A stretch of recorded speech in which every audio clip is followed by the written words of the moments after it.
Hello and welcome to divine CSC academy.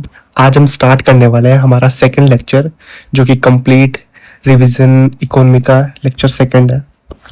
तो इसके अंदर फिर से हम आज 20 क्वेश्चंस कंप्लीट करने वाले हैं, और ये 20 क्वेश्चंस नहीं होते, ये हमेशा 20 कॉन्सेप्ट्स होते हैं। तो स्टार्ट करते हैं हमारे फर्स्ट क्वेश्चन से। Which of the following measures is most likely to be recommended by the Kenyan economist to tackle a severe economic recession. तो ये इकोनॉमिस्ट थे जिसको कीन इकोनॉमी भी बोलते हैं, और इन्होंने सीवियर इकोनॉमिक रिसेशन के लिए क्या, उसको टैकल करने के लिए कुछ चीज़ें बताई थी उसके बारे में। तो पहले तो आपको पता होना चाहिए कि रिसेशन एक्चुअल में है क्या। देखो, 2 क्वार्टर तक अगर जीडीपी नेगेटिव में है तो उसको रिसेशन बोलते हैं। अब रिसेशन है तो रिसेशन के लिए क्या करना चाहिए? ऑब्वियसली गवर्नमेंट को स्पेंडिंग बनानी चाहिए, गवर्नमेंट को जो मनी है वो इंजेक्ट करनी चाहिए, कहाँ? मार्केट में। ठीक है, अब ऑप्शन देखते हैं। तो फर्स्ट ऑप्शन है डिक्रीजिंग द मनी सप्लाई। देखो, मनी सप्लाई डिक्रीज कर देंगे तो ये तो सही नहीं होगा। सेकंड है increasing personal income tax. Income tax बढ़ा दिया तो ऑब्वियसली ये तो जनता के पास से पैसे वापस लेना हो गया, इंजेक्ट नहीं हुआ। थर्ड है increasing public spending. Public spending बढ़ाना है on infrastructure to boost aggregate demand. तो ये स्टेटमेंट सही हो सकता है, पर फोर्थ ऑप्शन देखते हैं रिड्यूसिंग गवर्नमेंट एक्सपेंडिचर। तो ये स्टेटमेंट भी गलत हो गया। गवर्नमेंट एक्सपेंडिचर रिड्यूस नहीं करना है, गवर्नमेंट एक्सपेंडिचर को बढ़ाना है। तो ऑप्शन सी आंसर होगा इसका। चलते हैं इसके बाद में सेकेंड ऑप्शन के ऊपर। ये है परफेक्ट कंपटीशन के बारे में। परफेक्ट कंपटीशन का मतलब क्या होता है? ठीक है, the firm's marginal revenue is equal to the market price. देखो, मार्जिनल रेवेन्यू, मार्जिनल फर्म का मार्जिनल रेवेन्यू क्या होता है? मैंने बताया था पहले भी कि मार्जिनल का मतलब इकोनॉमी के अंदर एक्स्ट्रा वन। ठीक है, एक्स्ट्रा वन। एडिशनल मतलब कोई भी यूनिट है, अब एक्स्ट्रा रेवेन्यू चाहिए तो इसका मतलब क्या होगा? परफेक्ट कंपटीशन के अंदर जो मार्केट प्राइस के बराबर होगा क्या? तो जैसे मान लो कि कोई फर्म है, ठीक है, इस फर्म ने एक एक्स्ट्रा प्रोडक्ट, मार्जिनल प्रोडक्ट निकाला, तो इसके लिए इसका रेवेन्यू होगा वो मार्केट प्राइस के इक्वल होगा। ठीक है, तो ये होता है परफेक्ट कंपटीशन के अंदर। ये स्टेटमेंट सही है। A perfect competitive firm can sell any ऑन्टेसिटी। तो ये यहाँ पे स्टेटमेंट, ये ऑन्टेसिटी नहीं है, यहाँ पे क्वांटिटी है, ये एक तरीके से टाइपो है, of its product at the prevailing marketing price. तो ये स्टेटमेंट भी सही है कि इसमें क्या होता है, परफेक्ट कंपटीशन के अंदर क्या होता है कि कोई भी क्वांटिटी है जो प्रिवेलिंग मार्केट प्राइस है उसके ऊपर उसको सेल कर सकता है। दोनों स्टेटमेंट सही है। Both statement 1 and statement 2 correct है। ठीक है, तो ये थोड़ा सा क्वेश्चन शायद गलत बन गया है, इसलिए आप एक बार इसको स्किप कर दीजिए। मतलब इसमें क्या है, मतलब वैसे तो दोनों स्टेटमेंट सही है, और देखा जाए तो ये मतलब ये ऑप्शन में थोड़ा सा गड़बड़ है, पर स्टेटमेंट 1 एंड स्टेटमेंट 2 करेक्ट है, और इसका एक्सप्लेनेशन भी सही है, क्योंकि परफेक्ट कंपटीशन के अंदर यही होता है कि वो जो मार्जिनल रेवेन्यू है उसके इक्वल होता है, परफेक्ट है ना, और उसकी जो प्राइस होती है वो प्रिवेलिंग मार्केट प्राइस पे उसको हम सेल कर सकते हैं। ठीक है, एक बार के लिए हम थर्ड क्वेश्चन देखते हैं। Disguised unemployment. डिस्गाइज्ड अनएम्प्लॉयमेंट होती है एग्रीकल्चर के अंदर। तो इसका क्या मतलब है डिस्गाइज्ड अनएम्प्लॉयमेंट? देखो, एग्रीकल्चर जैसे मान लो कि ये आपका फार्म है, ठीक है, अब इस फार्म के अंदर 4 लोग, फैमिली के 4 लोग है ना, वो कर रहे हैं एग्रीकल्चर, पर फैमिली के अंदर 5th मेंबर भी आ गया। अब 5th मेंबर आने के बाद भी वो उतना ही आउटपुट प्रोड्यूस कर पाएंगे। तो ये एक इंसान है, इसका कोई मतलब नहीं है। तो इसी को बोलते हैं डिस्गाइज्ड, जिसका मतलब छुपी हुई unemployment is primarily traced in the agriculture and unorganised sector of the India. Unorganised sector का क्या मतलब है? देखो, अनऑर्गेनाइज और ऑर्गेनाइज सेक्टर, ऑर्गेनाइज सेक्टर का मतलब है कि वहां पे जो पीएफ वगैरह, प्रोविडेंट फंड वगैरह, या फिर गवर्नमेंट के अंदर भी वो रजिस्टर्ड होते हैं। ठीक है, तो अनऑर्गेनाइज्ड सेक्टर होते हैं जैसे कि जो एमएसएमई टाइप के भी हो सकते हैं, जैसे घर पे ही कुछ चीजें बना रही है, जैसे जूट की रस्सी बना रहे हैं, ये अनऑर्गेनाइज सेक्टर हो गए, जो कि ऑलमोस्ट एग्रीकल्चर के आसपास ही है। तो वहां पे डिस्गाइज्ड अनएम्प्लॉयमेंट हो सकती है। सेकंड है in disguised unemployment the marginal productivity of additional labour is zero. तो इसकी जो प्रोडक्टिविटी होती है, सेकंड मैंने बताया ना कि जो छुपा हुआ है, इसकी प्रोडक्टिविटी जीरो ही है, क्योंकि वो ये नहीं काम करेगा तो भी उतना ही होने वाला है, उतना ही आउटपुट मिलने वाला है। तो ये स्टेटमेंट भी सही है और ये इसका करेक्ट एक्सप्लेनेशन भी कर रहा है। तो इसका आंसर भी हो जाएगा ए। चलते हैं फोर्थ क्वेश्चन के ऊपर। With reference to the Indian economy, consider the following statement. Marginal cost of fund based lending rate is external benchmark linked to the market determined rate like the repo rate. तो marginal cost of fund, ये marginal cost of fund based lending rate ये external नहीं है, ये internal है। अब ये internal और external में हम फर्क समझते हैं, इन दोनों का फर्क समझते हैं। जहां ये एक्सटर्नल वर्ड आ गया ना, तो आप समझ लेना कि यहाँ पे ही एक्सटर्नल बेंचमार्किंग है, ये इंटरनल बेंचमार्किंग है। इंटरनल बेंचमार्किंग का मतलब सीधा सीधा से ये है कि जो बैंक्स है वो अपनी जो ऑपरेशनल कॉस्ट है, ठीक है, ऑपरेशनल कॉस्ट प्लस उसके बाद वहां पे जैसे कॉस्ट अदर टाइप की भी कॉस्ट हो सकती है ना, उनको इंक्लूड करने के बाद वो डिसाइड करते हैं कि कितनी लेंडिंग रेट रहने वाली है, ठीक है। ये इसके बाद डिसाइड होता है। अब ये बैंक को डिसाइड करना है, ये बैंक डिसाइड करता है, इसलिए इसको इंटरनल बोलते हैं ना कि एक्सटर्नल। तो ये स्टेटमेंट ऐसे कैसे गलत हो गया। The external benchmark lending rate was introduced to ensure faster and more transparent transmission of the RBI policy rate changes to borrower. तो ये स्टेटमेंट सही है। देखो ये आरबीआई ने 2019 में लेके आई थी, 2019 में लेके आई थी। इससे क्या है कि हाँ, अब जो रेपो रेट है, रेपो रेट और टी बिल वगैरह, इनकी यील्ड के बेसिस पे, इनकी 3 मंथ और 6 मंथ की यील्ड के बेसिस पे है ना, एक मतलब एक तरीके से एवरेज लिस्ट बनाई जाती है। उसके बेसिस पे external benchmarking lending rate decide की जाती है। तो ये स्टेटमेंट सेकंड सही है, फर्स्ट गलत है और यहाँ पे इनकरेक्ट पूछा है ना कि करेक्ट। तो आपको यहाँ पे क्या लगाना है, ए। फिफ्थ क्वेश्चन है बेंचमार्क प्राइम लेंडिंग रेट। ये प्राइम लेंडिंग रेट का क्या मतलब है। देखो बैंक के कुछ प्राइम कस्टमर हो सकते हैं जो उनके फेवरेट होते हैं, उनके लिए बैंक अलग टाइप की, एक तरीके से अलग टाइप की इंटरेस्ट रेट डिसाइड कर सकता है। बस इसी को बेंचमार्क प्राइम लेंडिंग रेट बोलते हैं। तो इसका तो सीधा सा मतलब हो गया कि हाँ, मिनिमम रेट ये होगा नहीं, तो प्राइम कस्टमर तो ये हो जाएगा। ओपेक सिस्टम है, हर बैंक अपने प्राइम कस्टमर के लिए अलग से लेंडिंग रेट डिसाइड कर रखा है। तो ये इसका हो जाएगा, ठीक है। सेकंड में बेस रेट। अब बेस रेट तो क्या है, minimum rate below which lending was prohibited. ये ऑब्वियसली इसका सीधा सीधा तो मतलब पता लग रहा है, तो ये तो इसका ये हो जाएगा। अब marginal cost of fund based lending rate, ये अभी थोड़ी देर पहले बताया था, जो इंटरनल बेंचमार्किंग है link to the incremental cost of fund and the tenure risk. Incremental cost of fund, ये याद रखना है, इंक्रीमेंटल कॉस्ट ऑफ फंड, ठीक है। तो ये ए के अंदर हो जाएगा सेकंड, बी के अंदर फर्स्ट और सी में third. In the context of behavioral economics, in nudge is best defined as, nudge का मतलब क्या होता है। nudge का मतलब, वैसे तो ये इंग्लिश वर्ड है और इसका मतलब है, टेक्निकल वर्ड नहीं है, इसका मतलब है धक्का देना, ठीक है, पुश करना। तो direct cash subsidy provided to citizen to encourage them to buy green product. अब ग्रीन प्रोडक्ट तो नहीं है ऑब्वियसली, वैसे तो ये सिटीजन को सब्सिडी मतलब थोड़ा सा लगता है कि नज मिलेगा, ठीक है। A significant financial penalty for following specific policy. Penalty नहीं, ये नज नहीं हुआ। A subtle change in the choice architecture that steer people towards a better decision without restricting their freedom। देखो नज इसके आसपास ही है, नज क्या फ्रीडम देता है, ठीक है। और फोर्थ स्टेटमेंट देख लेते हैं, mandatory government regulation that ban unhealthy food. नहीं, ये नहीं होगा। मतलब आपको कभी कभी ऐसा भी देखना होगा कि 4 स्टेटमेंट है, रॉन्ग कौन सा है, राइट खुद ब खुद निकल आएगा। अब ये थोड़ा सा मतलब ऐसे फैक्चुअली मान सकते हो कि क्या है। तो इसके अंदर जो फ्रीडम देता है, steer people towards a better decision without restricting their freedom, ठीक है, ये नज देता है। अब जैसे इसका एक एग्जांपल देकर बता सकता हूँ कि जो हेल्दी फूड है, ठीक है, हेल्दी फूड को काउंटर पे रखना, उसकी वजह से नज मिलता है कि लोग हेल्दी फूड खाए। तो वो कंज्यूम करे, ये नज मिलेगा।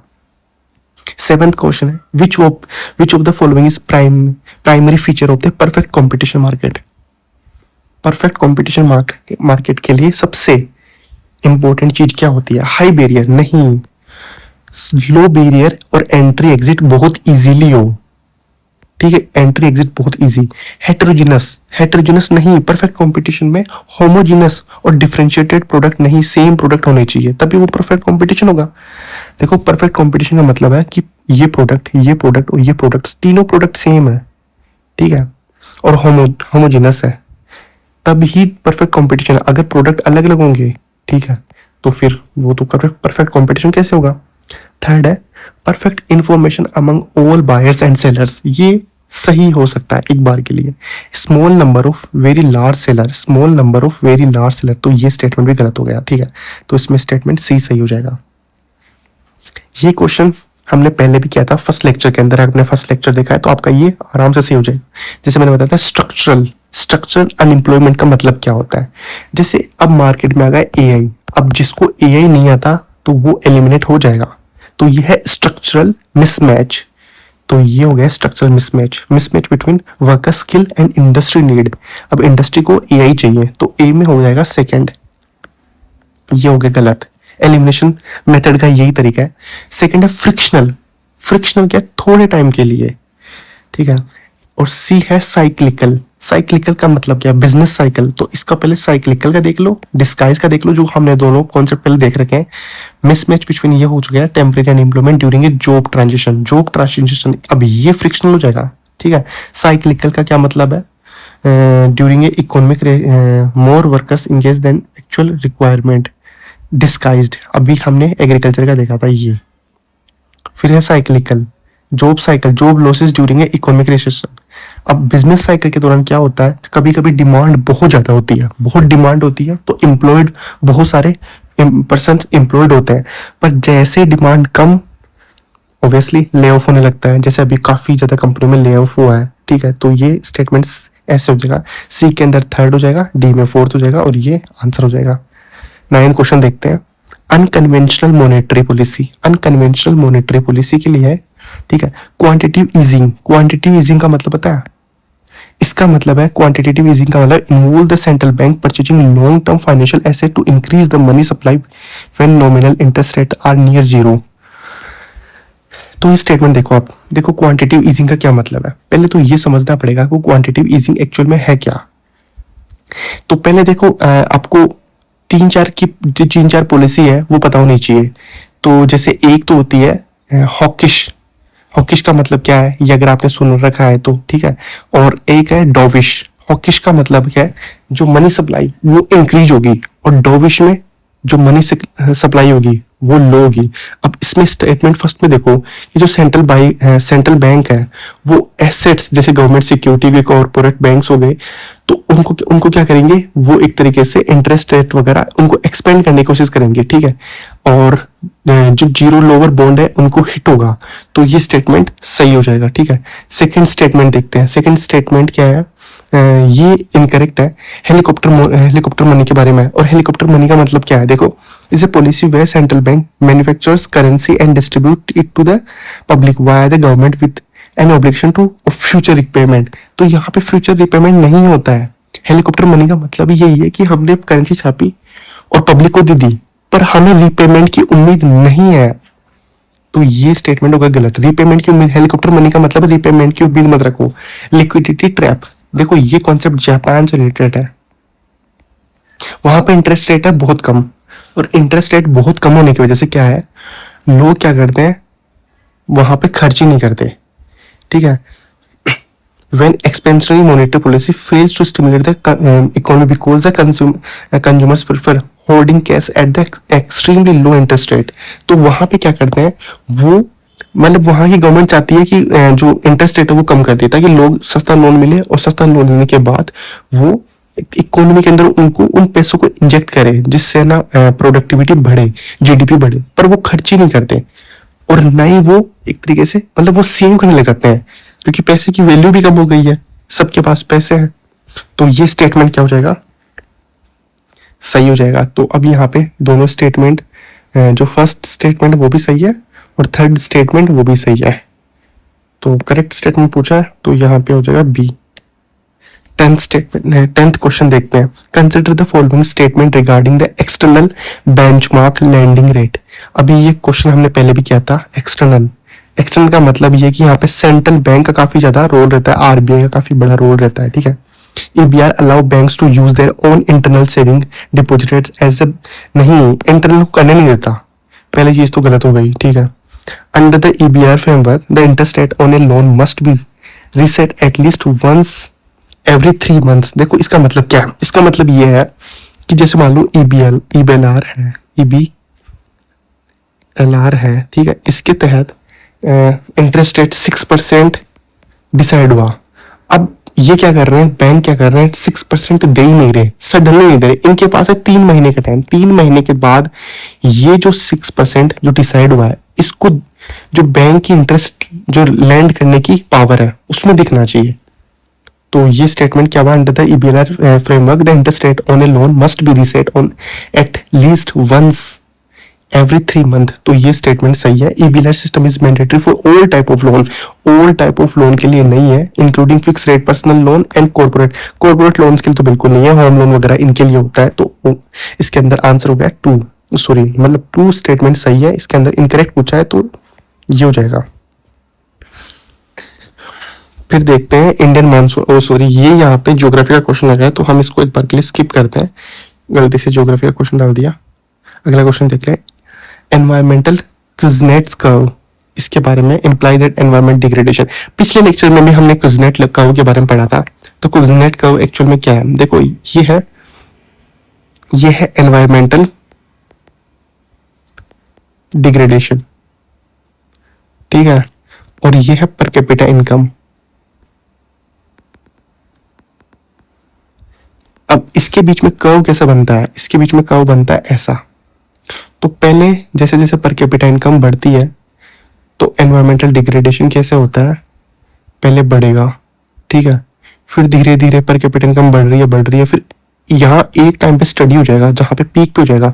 अपने यहाँ पे इंडस्ट्रियल जो रिवोल्यूशन हुआ था इंग्लैंड में, वहां पे सुनो ना लंदन स्मोक, एक टाइम ऐसा हो गया था कि वहां पे फॉसिल फ्यूल का यूज बहुत ज्यादा हुआ, जिसकी वजह से बहुत मैसिव लेवल पे पोल्यूशन हुआ था। मतलब जहाँ की जो टेम्स रिवर है वो भी काफी ज्यादा पोल्यूटेड हो गई थी। सेम ऐसा इंडिया के कॉन्टेक्स्ट में बोल सकते हो कि अभी बहुत दिल्ली में देख सकते हो बहुत मैसिव लेवल पर पोल्यूशन है। सेम सिचुएशन है क्योंकि हम पर कैपिटा इनकम बढ़ने के साथ साथ हम एनवायरमेंटल पोल्यूशन भी डिग्रेडेशन भी कर रहे हैं। तो ये कुज़नेट कर्व भी ऐसे ही बताता है। तो अब देखते हैं इसको, ऑप्शन देखते हैं, is entirely independent of the level of per capita income. तो इंडिपेंडेंट नहीं, ये तो गलत हो गया। Decrease steadily from the very beginning, तो डिक्रीज नहीं हो जाएगा, इंक्रीज हो गया। Initially increase but eventually decrease with the sustained economic growth, ये स्टेटमेंट सही है। इंक्रीज इंडिपेंडेंटली, ये स्टेटमेंट गलत हो गया, तो सी यहाँ पे सही हो जाएगा, ठीक है। अब यहाँ पे अनएम्प्लॉयमेंट रेट के बारे में पूछा है। Unemployment rate can fall even when employed does not increase, ये सही है कि एम्प्लॉयमेंट इंक्रीज नहीं हुई फिर भी बढ़ सकते हैं क्योंकि वो उस चाहते नहीं, मतलब उन्होंने वॉलेंटरी छोड़ दिया जॉब के बारे में सोचना ही, तो ये स्टेटमेंट सही हो सकता है। ए decline in labour force participation can mechanically reduce the unemployment rate. Decline in labour force participation, ठीक है, वो पार्टिसिपेंट, ऑब्वियसली ये स्टेटमेंट भी सही है कि अनएम्प्लॉयमेंट रेट के अंदर automatically labour force participation rate क्या होती है, लेबर फोर्स पार्टिसिपेशन रेट। तो ये क्या है, देखो इसके अंदर एम्प्लॉयड प्लस अनएम्प्लॉयड और जो वर्किंग एज पॉपुलेशन है, ठीक है, ये आ गई। अब यहाँ पे क्या है, लेबर फोर्स पार्टिसिपेशन वो रिड्यूस हो गई तो अनएम्प्लॉयमेंट रेट ऑटोमेटिकली कम हो ही जाएगी, ये स्टेटमेंट सही है। In economy experiences structural transformation, short term increase in, ये क्या है, यूआर का मतलब है अनएम्प्लॉयमेंट रेट में अकर अलोंग राइजिंग जीडीपी, तो ये स्टेटमेंट भी सही है। जैसे इसका मतलब बताता हूँ, देखो क्या है, इसका मतलब यह है कि जैसे मान लो अनएम्प्लॉयमेंट रेट बढ़ रही है फिर भी जीडीपी बढ़ रही है, इसका मतलब यह है कि जैसे स्ट्रक्चरल ट्रांसफॉर्मेशन हुआ है, एआई आ गया, मशीनें वगैरह आ गई, जिसकी वजह से जीडीपी बढ़ सकती है बहुत स्पीड से। शॉर्ट टर्म इंक्रीज हो सकता है, फिर बाद में हो सकता है ये वो गिर जाए। तो स्टेटमेंट, तीनों स्टेटमेंट सही है, तो 1 2 3 तीनों जाएंगे। फिर देखते हैं मार्केट स्टेबलाइजेशन स्कीम के बारे में।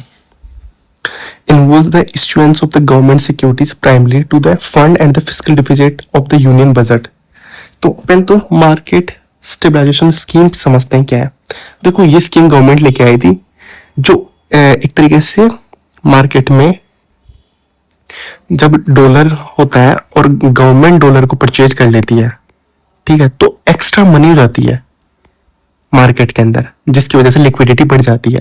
उसको एक तरीके से वापस एब्जॉर्ब करने के लिए स्कीम लेके आई थी गवर्नमेंट, मतलब sorry RBI, market stabilization scheme, जिसका मतलब है issuance of the government security. अब गवर्नमेंट सिक्योरिटी बेच देगी, ठीक है, गवर्नमेंट सिक्योरिटी बेच देगी आरबीआई, और एक्स्ट्रा जो लिक्विडिटी है वो एक तरीके से अपने पास, primary to the fund and physical deficit of the, तो ये एक तरीके से फिजिकल डिफिसिट के लिए यूज नहीं होती है। अब जो एक्स्ट्रा इससे मनी मिला है उसको अलग से फंड होता है जिसको मार्केट स्टेबलाइजेशन फंड बोलते हैं, उसके अंदर होता है, उसका यूज नहीं होता है, ये याद रखना। यहाँ पे गवर्नमेंट सिक्योरिटी जो बेची है और उससे जो पैसे मिले हैं उसका यूज नहीं होता है, ये याद रखना। उसका यूज गवर्नमेंट स्पेंडिंग के लिए यूज नहीं कर सकती है। अगर गवर्नमेंट स्पेंडिंग के लिए यूज करेगी तो सोचो वो तो पैसे वापस मार्केट में चले गए। आप समझ रहे हो इस कॉन्सेप्ट का मतलब क्या समझ रहे हो? देखो मैं इसको थोड़ा सा डिटेल में समझाने की कोशिश करता हूँ। जैसे ये है आरबीआई, ठीक है, और मान लो कि अब जो फॉरेन इन्वेस्टर्स है उन्होंने इन्वेस्ट किया इंडिया के अंदर डॉलर। अब डॉलर बहुत ज्यादा हो गए तो गवर्नमेंट को चाहिए या फिर आरबीआई को चाहिए डॉलर, ठीक है, डॉलर चाहिए उसको, डॉलर चाहिए क्यों? एक तरीके से फॉरेन रिजर्व उसको बढ़ाने के लिए, कुछ भी कॉन्टेक्स्ट बोल सकते हो कि वहां के लिए डॉलर चाहिए। अब ये डॉलर ले लिया, अब इससे क्या क्या हमारा जो मनी है रुपी वो इंजेक्ट कर दिया मार्केट के अंदर, ठीक है, इसका साइन ये है, रुपी का साइन ये है। अब इसकी वजह से रुपी हो गया बहुत ज्यादा और इसकी वजह से जो रुपी है वो फॉल करेगा, ठीक है, रुपया गिरेगा, रुपये की हालत बहुत खराब होने वाली है इसकी वजह से। अब गवर्नमेंट क्या करेगी? गवर्नमेंट के पास सेकंड ऑप्शन है, गवर्नमेंट क्या करेगी? वो निकालेगी मार्केट स्टेबलाइजेशन स्कीम। इसके तहत क्या करेगी? वो गवर्नमेंट सिक्योरिटी है G-Sec उनको बेचेगी, ठीक है, मार्केट के अंदर। अब लोग खरीद लिए ये गवर्नमेंट सिक्योरिटी खरीद ली। अब गवर्नमेंट सिक्योरिटी खरीदने के बाद पैसे आ गए वापस से आरबीआई के पास, ठीक है। अब रुपया हो गया कम मार्केट के अंदर, तो वापस रुपए की हालत हो गई अच्छी। जहां 95 था अब हो सकता है 94 या 90 पे भी पहुंच जाए। जितना ज्यादा जो आरबीआई है रुपए की वापस लेगी उतना ही रुपए की हालत वापस से सही होने वाली है, समझ गए। पर अब मान लो इस पैसे को गवर्नमेंट क्या करे? स्पेंड कर दे, कहाँ पे? इंफ्रास्ट्रक्चर पे या फिर किसी भी चीज के अंदर, तो वो पैसा वापस मार्केट में चला जाएगा। तो फिर ये तो लूप ही बन गया। इसलिए इस पैसे का यूज नहीं किया जाता है, गवर्नमेंट यूज नहीं करती है इसको, एक अलग से फंड में यूज रखते हैं जिसको बोलते हैं मार्केट स्टेबलाइजेशन फंड, इसके अंदर रखते हैं ताकि यूज नहीं किया जा सके, समझ रहे हो? तो ये कॉन्सेप्ट आपको याद रहना चाहिए। The government security acquisition program is a mechanism used by the RBI to provide predictable path for liquidity injection into the system. Acquisition program तो predictable path for liquidity injection system into the system नहीं, ये नहीं है। Operation twist का मतलब क्या है? Involve the simultaneously purchase of short term, नहीं परचेज नहीं, यहाँ पे परचेज करेंगे लॉन्ग टर्म को और सेल करेंगे शॉर्ट टर्म को। इसको याद कर सकते हो, शॉर्ट टर्म से सेल, ठीक है। फिर the liquidity coverage ratio ensure the bank have enough high quality liquid assets to survive 30 days stress scenario. देखो लिक्विडिटी कवरेज रेशियो क्या होता है? जो LCR क्या है? Liquidity coverage ratio. तो क्या होता है? देखो 30 दिन की एक तरीके से ट्रांजेक्शन देख लिया जाता है कि इतने पैसे की जरूरत पड़ती है, उनका एक एवरेज देख लिया जाता है। तो बेसल जो नॉर्म्स है उसके तहत बैंक को उतनी एक मिनिमम मतलब अमाउंट रखने के लिए कहा गया है कि इतना अमाउंट आपको रखना ही चाहिए, ताकि कोई बैंक के अंदर कभी ऐसे अफरा तफरी मच जाए और सडनली पैसे की जरूरत पड़ जाए तो बैंक ऐसे नहीं कि बैंक की हालत खराब हो जाए, बैंक जैसी सिचुएशन नहीं हो जाए। तो ये स्टेटमेंट आपको समझ में आ गया क्या है? तो स्टेटमेंट भी सही है, ठीक है। अब यहाँ पे कौन कौन सा स्टेटमेंट सही था? यहाँ पे सिर्फ इनकरेक्ट पूछा है तो 3 स्टेटमेंट इनकरेक्ट हो गए, ठीक है। इसके बाद है 15th question same market stabilization scheme के ऊपर ही है, ठीक है, देखते हैं। MSS was introduced to provide RBI with an additional tool to manage surplus liquidity arising from forex inflow। ये स्टेटमेंट सही है, अभी मैंने पहले समझाया था कि जो forex है उसका इनफ्लो हुआ है, उसकी वजह से ये लिक्विडिटी आई है और उसको एब्जॉर्ब करना है, किसके द्वारा? RBI के द्वारा। The money raised through the sale of MSS bond is maintained in a separate account with the RBI and is not available for the government expenditure। ये पहले बताया था मैं, गवर्नमेंट एक्सपेंडिचर के लिए यूज नहीं होता। MSS bonds are not considered as part of the statutory liquid ratio for the commercial bank। नहीं, ये स्टेटमेंट गलत है। देखो MSS में जो बॉन्ड है वो इश्यू किए हैं, अब वो बॉन्ड किसको मिले? वो बॉन्ड मिले एक तरीके से किसी बैंक ने खरीद लिए, वो बॉन्ड एक्स्ट्रा मनी था वो दे दिया किसको? RBI को। अब वो इस जो बॉन्ड को यूज कर सकता है SLR के अंदर, इसमें क्या दिक्कत है? तो स्टेटमेंट गलत हो गया। फर्स्ट और सेकंड स्टेटमेंट करेक्ट है यहाँ पे। 16 क्वेश्चन देखते हैं। Circular economy. सर्कुलर इकोनॉमी का मतलब होता क्या है? जैसे एक तो होता है कोई प्रोडक्ट है, ठीक है, उसको बनाया, उसका यूज कर लिया और अब वो खत्म। पर सर्कुलर इकोनॉमी का मतलब है कि कोई प्रोडक्ट आया, एक तरीके से उसको बनाने के बाद अब उसके पार्ट्स है, उनको वापस से रीयूज किया जा सकता है। जैसे मोबाइल फोन है, मोबाइल फोन के अंदर बैटरी वगैरह है, उसके अंदर जो लिथियम है उसको हम वापस से यूज कर सके उसकी लाइफ साइकिल कंप्लीट होने के बाद। तो ये सर्कुलर इकोनॉमी है, कोई चीज को बार बार यूज किया जा सके। The linear economy models is restorative by design and aims to decouple economic growth from the resources consumption. Restorative by design नहीं, रिस्टोरेटिव नहीं होते। Extended producer responsibility in India is a voluntary framework that allow company to decide their own recycling targets by for plastic waste।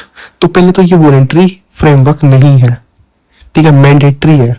तो extended producer responsibility का क्या मतलब है? देखो जिसने कचरा फैलाया उसी को वापस से वो कचरा रखना है अपने पास। ये समझ लो कि कोई कंपनी है, अब उस कंपनी ने कुछ चीज बनाई है और वो कचरा फैला रही है, थैली वगैरह कुछ भी पॉलिथीन, तो वो वापस से उस चीज को वापस से ले, ठीक है। अब थोड़ा सा मतलब बड़ा कॉन्सेप्ट है, यहाँ तो मैं क्या समझाऊं, आप यहाँ पे हम क्वेश्चन कर रहे हैं, रिवीजन कर रहे हैं, पर जो भी कॉम्प्लेक्स होंगे तो उसको हम समझने की कोशिश करेंगे। तो पर अभी तो आप ये समझ लो कि ये एक्सटेंडेड जो प्रोड्यूसर रिस्पॉन्सिबिलिटी है उसका मतलब यही है कि वो प्रोडक्ट हमें वापस से उसको लेना है, हमने अगर कुछ भी गंद फैलाई है तो ये समझ लो। अब राइट टू रिपेयर, ये काफी अच्छा कॉन्सेप्ट है। Right to repair framework aims to reduce e waste from scoring products on their ease of repair, thereby countering the practice of plant obsolescence। plant obsolescence हमने पिछले लेक्चर में पढ़ा था, इसका मतलब क्या है? इसको काउंटर करती है। देखो कुछ जो कंपनी है वो जानबूझ के ऐसे प्रोडक्ट बनाती है कि भाई वो एक टाइम के बाद में आउटडेटेड हो जाए, खराब हो जाए। अब राइट टू रिपेयर क्या है? एक तरीके से हमें रिपेयर करवाने का हक होना चाहिए।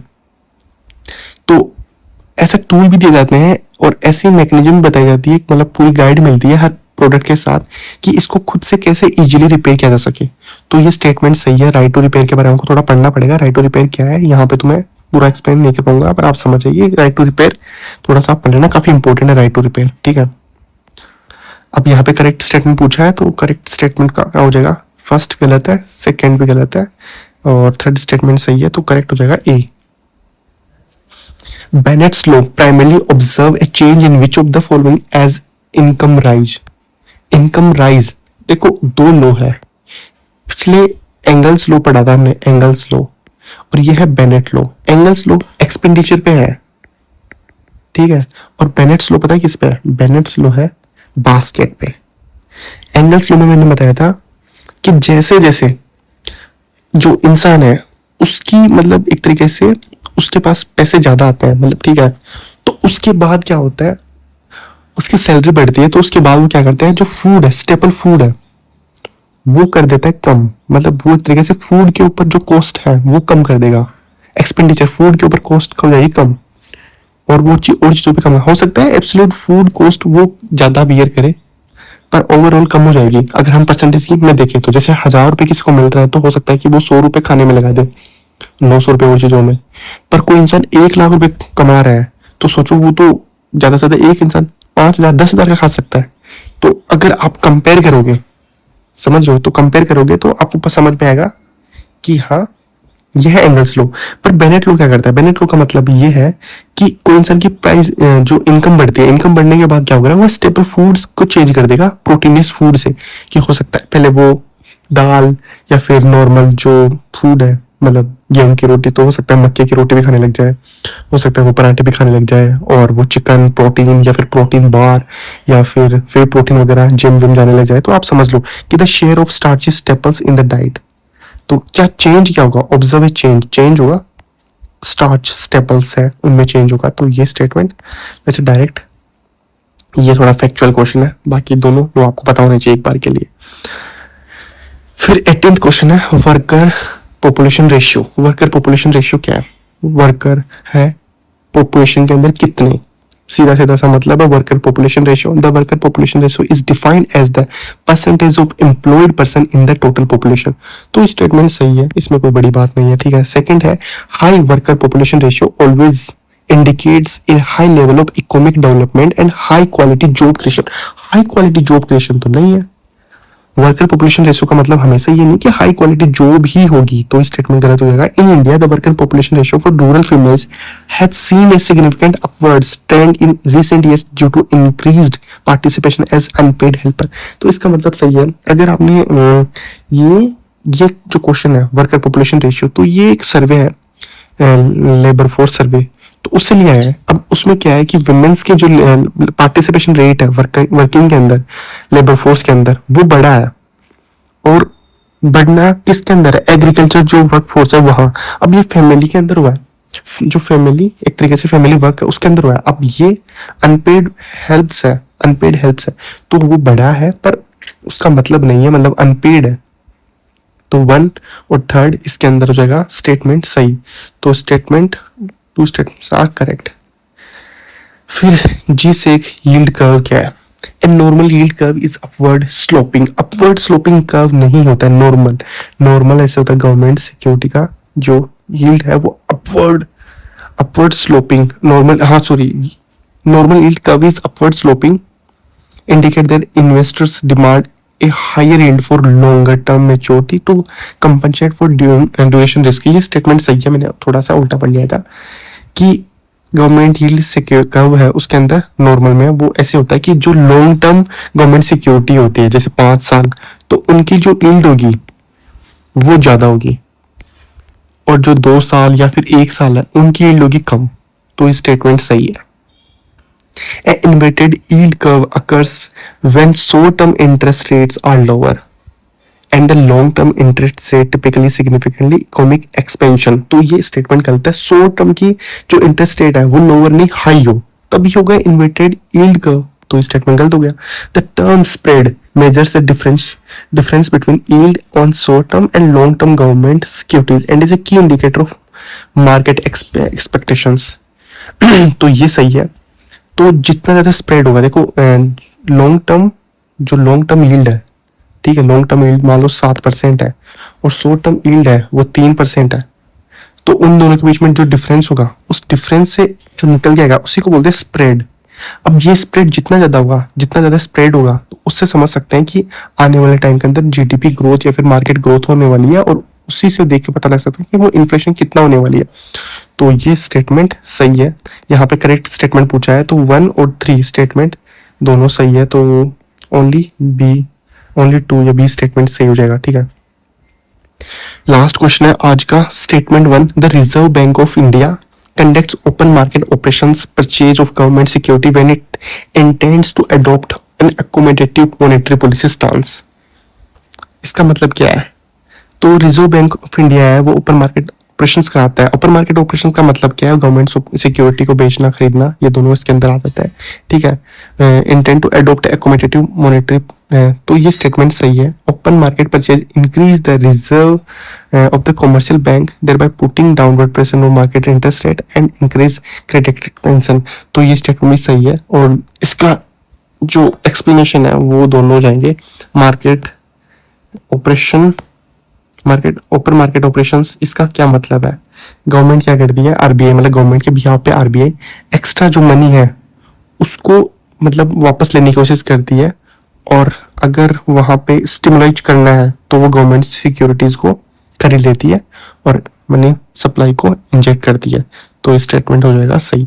तो आज के लेक्चर में इतना ही, मिलते हैं हम नेक्स्ट वीडियो के अंदर जहां हम फिर से इकोनॉमी को एमसीक्यू की सहायता से हम कंप्लीट करने की कोशिश करते हैं। तब तक के लिए जय हिंद, जय भारत।